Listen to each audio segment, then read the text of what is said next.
নমস্কার দর্শক বন্ধুরা, বিয়ন্ড স্পোর্টসে স্বাগত। কিছুক্ষণ আগে ব্যারাকপুর স্টেডিয়ামে আরও একটি ডার্বি, আরএফডিএল ডার্বি শেষ হলো এবং 5-1 গোলে জয়লাভ করলো মোহনবাগান।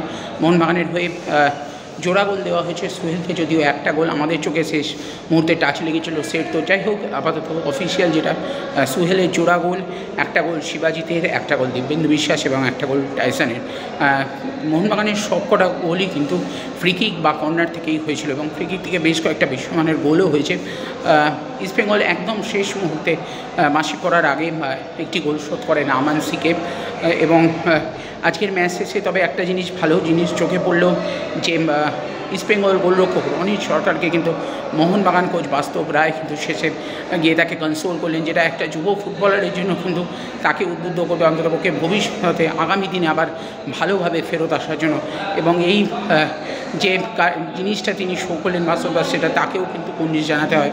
তো এই ছিল আজকের ম্যাচের ঘটনা। 5-1 গোলে জয়লাভ করলো মোহনবাগান এবং ম্যাচের সমস্ত গোলগুলো, 4টে গোলের ভিডিও আছে আমাদের, তো সেই গোলের ভিডিওগুলো দেখতে থাকুন এবং ভিডিওটি ভালো লাগলে অবশ্যই বিয়ন্ড স্পোর্টসকে লাইক, শেয়ার এবং সাবস্ক্রাইব করবেন।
Itu sama kita satu korpa bukan apa sorte.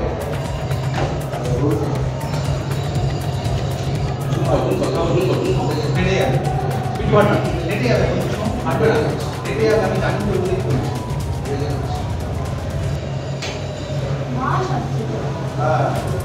Chawal bhalo লাগবে। এটা যত ভালো।